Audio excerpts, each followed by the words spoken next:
Well, first and foremost, I wanted to thank every single person for being in at this event, for supporting not just the puppies and the kitties, because we all love them, but for supporting the people of Ukraine and Anton in particular. I can't think of a more altruistic and force for good in the industry. And when he asked me to share a session, I was more than delighted. And I was more than delighted because this actually hit very near and dear to my heart, the idea of A/B testing. I have 3 rescue dogs, HK, Freya, and Momo. And Momo actually, we were thinking about rehoming because she had several bite incidents with myself, my husband, with my other dogs. And the idea of rehoming her and putting her through that system again was just too bad to bear.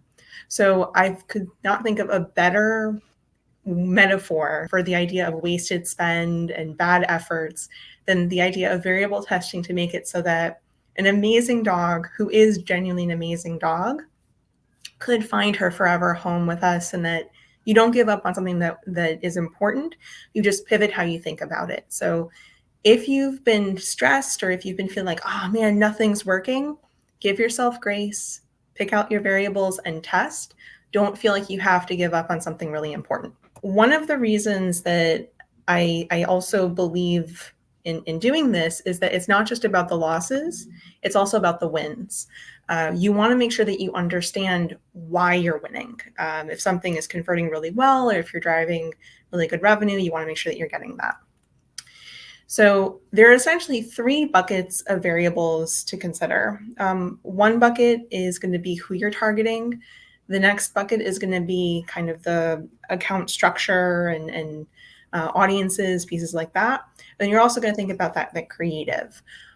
Granted, I acknowledge I'm a PPC in an SEO session, but I see a lot of the lessons learned on PPC also translating over to the SEO side, because a lot of the data that you learn about how people want to engage with you can then inform what ideas you run on the SEO side. I want to go through real quick just baseline audiences and how to think about each particular type. So with Google Audiences, if you're going to have a customer match list, which now does require you to include that you have that consent and that the person signed off that they consent to you using that information for marketing. It didn't used to require that. You need at least 1,000 people in that list. Otherwise, you're going to be relying on native audiences.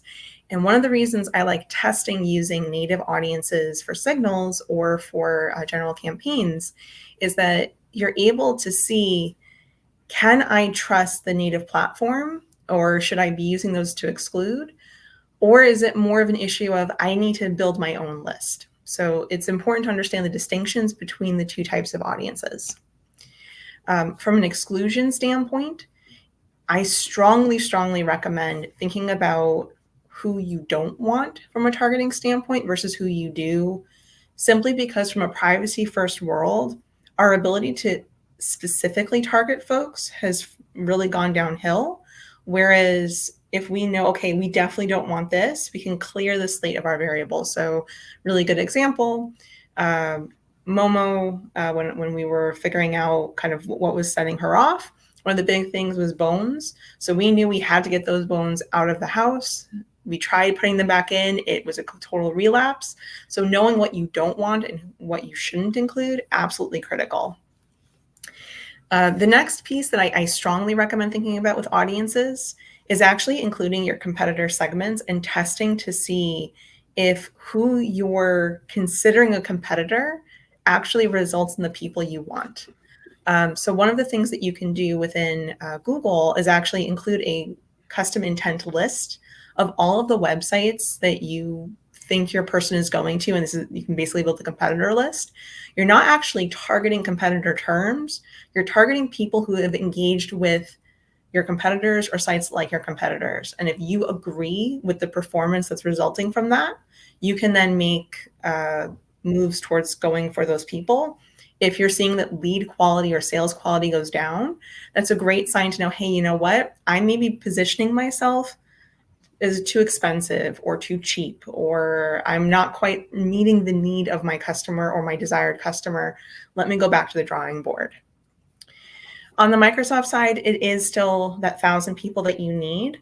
The caveat to this is that you do not need a minimum spend like you do on the Google side. So on the Google side, you need at least $50,000 of ad spend before you can use a customer match audiences or a customer match audience. On Microsoft, you can do it from the get-go. You just need to have those 1,000 people.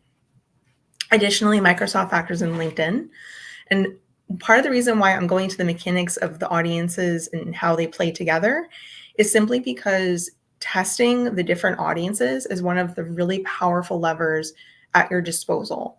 Keyword targeting, unfortunately, is not nearly as powerful as audience targeting is in today's world, just with how keywords have evolved. And so by layering in audiences and understanding how they behave, you really can A/B test your way to victory. Amazon audiences are getting a shout out here because Amazon is one of the most underrated resources from a targeting standpoint. From a first party data, absolutely exceptional. I really love that they actually bake in those protections around pricing. One thing that's important to consider around using Amazon audiences, they are always going to be or statements. They are never and statements. So when you're building out your campaigns, you're kind of testing your audiences and you're figuring out, am I serving to the right people? This is a very powerful way to confirm or to deny that a particular idea is correct. And then finally with Facebook, praise be, we only need 100 people, but unfortunately, Facebook also gets very tricky on the targeting standpoint, and you need to kind of jerry-rig your campaigns a little bit. So definitely recommend being aware of how Facebook audiences behave from a seed perspective. But you also want to be mindful that a list of 100 people is much less statistically significant than a list of 1,000.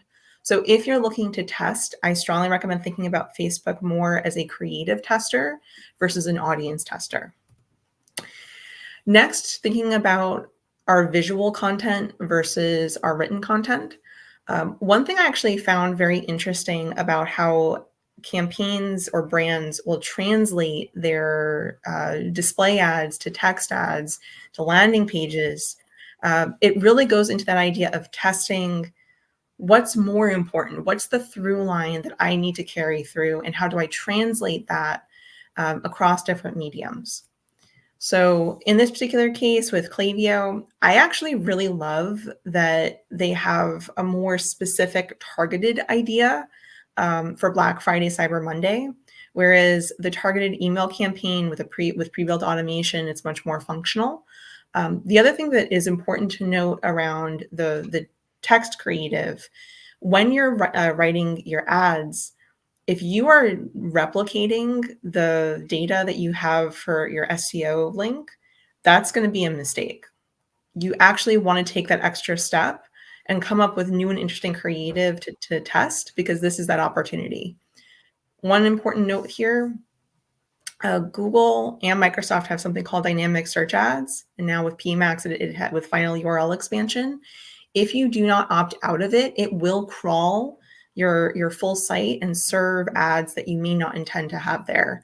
So I strongly recommend testing and exploring all the various strategies that an ad network might put forward to you, but just bear in mind what those implications are. With Salesforce, I actually really love the how can AI help versus a much more specific, straight to the point. What's nice about visual content is that you're able to speak to a very targeted demographic, whereas with text ads, you might not quite be as sure who you're speaking to.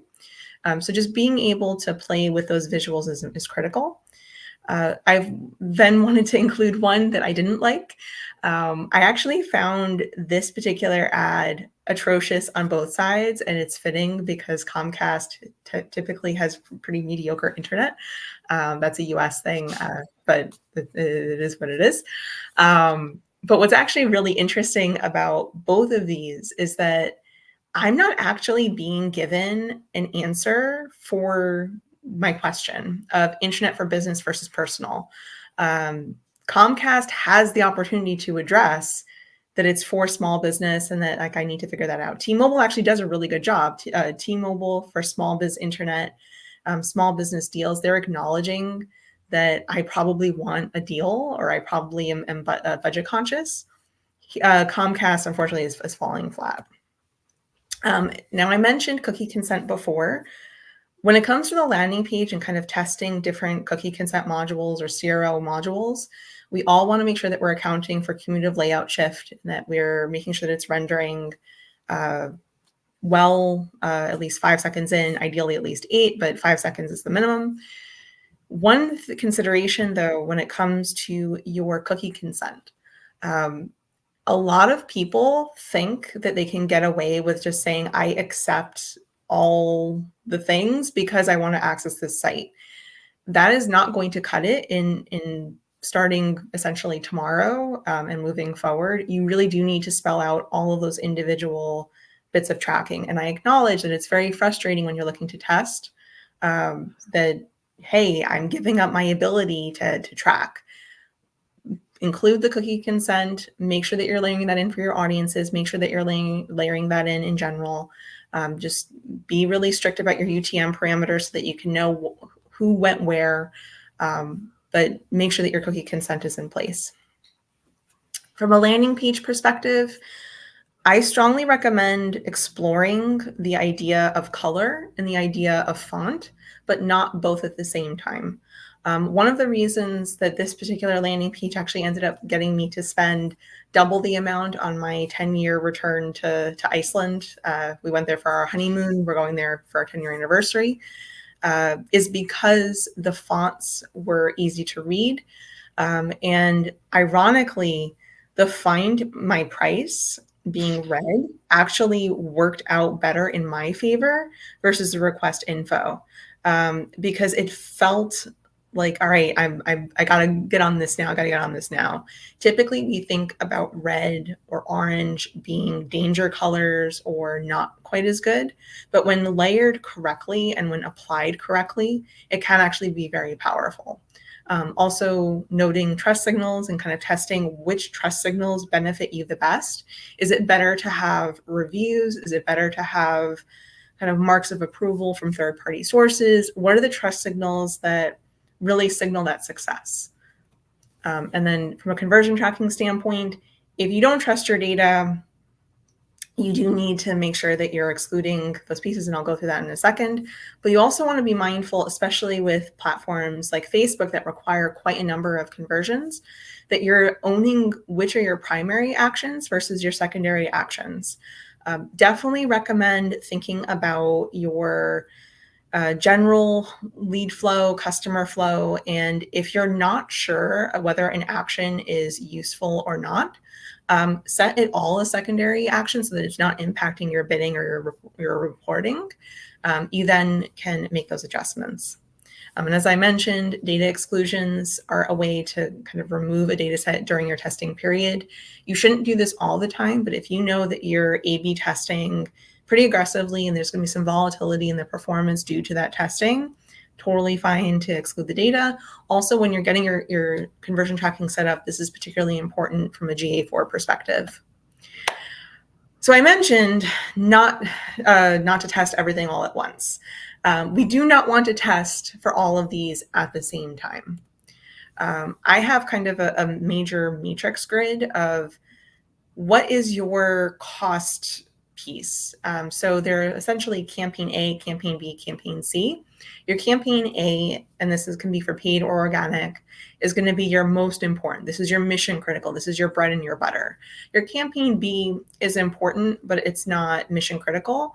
And your campaign C is kind of your wild and crazy stepchild, random kid over there ideas. So for cost, I definitely see campaign A exclusively as an investment, not cost, because every single dollar invested, and it should be treated as such, should result in a return. So if it's not, then we have a problem. With campaign B, cost is a reasonable question. And so this is where you maybe have that freedom to test because we acknowledge that there could be some waste. And campaign C is typically always going to have a lower cost. From a priority standpoint, campaign A is clearly the most important. Campaign C is the least. But risk tolerance is another piece I wanted to touch on with you. Campaign A should be the most risk-averse campaign in your mix. You should never, ever do anything to your campaign A's unless they are proven. I.e., we were testing different dog food for our dogs, and before we subscribed to have the food delivered monthly, we definitely did a lot of testing. But once we knew that we found our perfect fit, we have our monthly subscription. Whereas campaign B, campaign C, campaign B, we might be a little bit more tolerant of those tests, and this is why we do our A/B tests in our campaign Bs.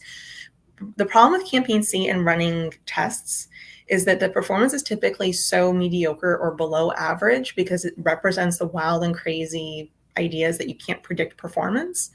You're not going to be able to necessarily prove that the test works. So try to contain your A/B test to campaign B so that the winner can be applied to campaign A. Give yourself time to test. Do not try to force these tests all at once. And how will we know that it worked? We review the data. Make sure that you're setting up your annotations in your analytics and in your ad networks. Check your marketing reports against CRM data. I cannot overstate how mission critical it is to make sure that your real world sales numbers are speaking to your digital marketing, whatever, whether it's analytics, whether it's your ad platforms, whatever, make sure that they're speaking to each other. And with that, I thank you very, very much. And I'm excited to answer any questions that we have time for. That was a massive bunch of different tests, wasn't it? Yeah. So what's that. funny is we went through this originally and I was like, oh, I have too little. So now I'm like, I'm going to jam pack everything in there. Yeah. So I have a question for that because as I am, I work with like organic traffic more than paid, but so for when I do A/B testing in SEO, that is completely different to the things that we talked about here. But traffic is one thing that I have to get a decent amount of traffic in my tests to prove them or like to be able to trust them. So is that, for example, in the PMAX? Yeah. How, even though so you have 1,000, at least 1,000 in your audience. 1,000. So the 1,000 in the audience is so that the audience can actually be used at all. So the way Performance Max behaves is that you have a signal that can inform where the budget gets served. One of the common misnomers about PMAX is that it's a remarketing campaign. It is not. You are not exclusively targeting with PMAX. What you can have is tell it, I only want to target net new people, or I want to allow for existing customers. Okay. But we have to then run the campaigns for a while to get enough data for it to see it. Like then you would have to spend more, or how does that work? Well, so if your PMAX campaigns are behaving, i.e., you're getting good sales and leads, you're not spending more, you're investing more. If your campaigns are resulting in bad leads, you want to tell Google, like, hey, these are bad leads. And that's where offline conversions comes in. That's where excluding certain conversion data, saying that, like, hey, this was a bad data set. Please don't consider these really low CPAs because they were absolutely garbage. So the more that you communicate with the machine, the better off you'll be. The reason I focused on this for A/B testing, I see a lot of people think about A/B tests as just creative on a landing page, and not enough people actually think about account structures and the kind of levers that you can pull from an audience perspective or from a visual creative standpoint or from a targeting conversion tracking standpoint. So that's why I focus there. We have a question from Simon. Yeah? This is you want to add something? Yeah, this is a question which costs $1 million. What % of trackable traffic drop have you seen for opt-in analytics cookies? And Simon says that he has seen traffic down 70%, but we know it's still there, just can't track it. Right. So this is where data-driven attribution and modeling is going to really come in handy. But that said, The rough estimates, and I've heard different reports, it's about 60% is kind of the agreed upon number that people will not opt into tracking cookies. So if you assume that you have 40% of people saying, yes, I want to hear from you, do you agree that you're sending enough people to your site to know that, hey, that's important? Now, with ads, I know that a click happened, but I might not know that a conversion happened. With SEO, it's a little bit trickier. But if you're running your paid campaigns and you can model out, okay, I know 40% of whatever I got here and it's resulting in good things or bad things, I can extend that model to organic. What you don't want to do, though, is say my performance is down without actually checking your CRM system. So this is why I say that you definitely need to connect the offline conversions, sync through your CRM systems, because people who become customers and who say, like, here's my information, get in touch with me for a sale, that is still revenue numbers. That is still something that you are allowed to track because they have given you that information. They might not have said yes to you being added to a marketing list, which is totally fair, but you at least can know I resulted in XYZ revenue. So even if you can't know how much people visited your site, you can at least see how are my revenue numbers. And if they're about even, you just know that it's people not opting into cookies. If your revenue is down, that's when you know that there's actually a creative issue or a targeting issue. Yeah, so I have actually seen the same with my clients since the cookie banner. Then, like in or the opt-in option, I lose like more than 50% of the traffic. But in the analytics tools, that doesn't mean that the traffic is gone. So maybe we need to look at traffic as something more of a vanity metric, and I think that is something that we need to get accustomed to further on into the future, where like traffic is not going to be maybe the same as it has been before. Paid folks, we had to get used to not being able to target perfectly efficiently. SEOs might have to get used to not seeing perfect traffic numbers. But there is a difference, and I want to call this out. There is a difference between true, well-intentioned privacy-first mechanics and obscuring data. So I personally don't think there's that big of an issue of knowing what search term someone used, but that's often cited as a privacy first thing. Traffic, we can debate whether it's a privacy thing or whether it's a obscuring data for other reasons. But I'm inclined to believe it's a privacy thing, but we'll see. Because you said that keyword testing where like you prefer the audience testing before like doing keywords testing. Can you combine the two? Oh, for sure. It's just that if you're testing different keyword concepts, I would keep the audiences and the ads the same. If you're testing your audiences, I would keep the keywords the same. What's frustrating on the paid side is that phrase match and exact match essentially behave the same, and broad match is very, very broad. But with all of that said, broad match has actually improved quite a bit. So another A/B test you can run is seeing if I have broad match in for the quarter, is my revenue up, down, or the same? And if the answer is it's the same, that's a sign that, hey, you know what? Maybe you should look at different creative. Or maybe broad match loss of control isn't as bad. If it's worse, then yes, obviously take broad match back out and just do exact. And that, I think, answers the question of Elizabeth about A/B testing, but maybe you've got something else that you may suggest. Paid search. Sorry. I thought that it was paid social. I read it as paid social. But for A/B testing on paid search, the very first thing I test is actually ad creative. The second thing I'll test is landing page. The third thing I'll test is keywords, but that's because I've been doing this more than 15 years now. I have a pretty good idea of what keyword concepts I'm going to start with. If you're just starting, keyword concepts are probably a better place to start. Audiences, I would suggest exploring audiences from an exclusion standpoint. It's, again, up to you and what your budget is. Someone with a budget of $10,000 a month is going to test very differently than someone with a budget of $1 million a month. I test SEO stuff with the paid. So like, yeah, so the creatives and but also actual messages. What works, One what thing I'll doesn't. also just quickly give a shameless shout out, because Optimizer is sponsoring, so I'll shameless shout out something within Optimizer. There is a tool called the PPC Investigator where you actually can see what's the root cause of any changes. So if you're A/B testing anything, I definitely recommend having some means to check and to have kind of that, all right, what happened? Why did it happen?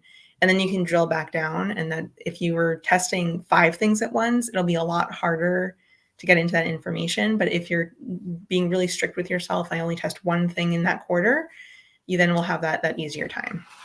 What type of testing framework do you like the best? So this is a tricky question, because I'm a little bit more anecdotal, but big data tends to sell.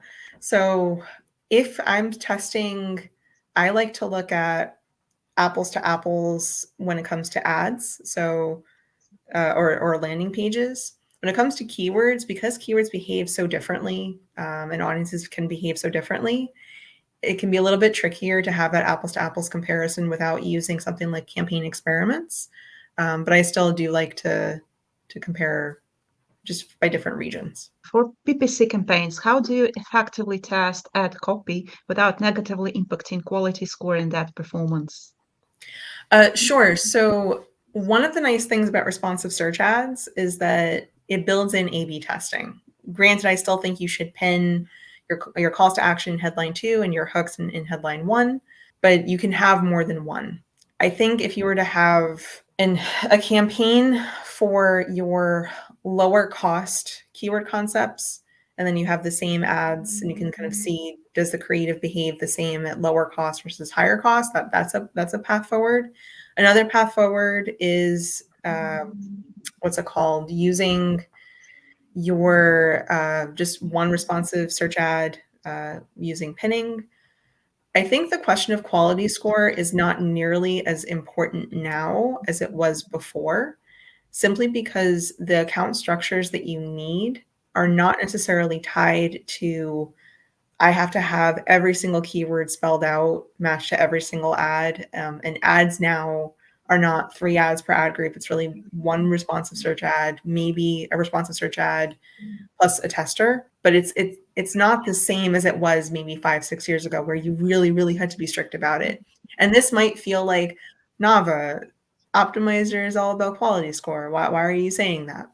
Quality score is still important. It's just, I don't see that as being the main thing I'm concerned about in testing. I'm far more interested in, is my revenue better? Are my conversions better? Thank you so much, Navah. Thank you so much, Ulrika. And Thank you.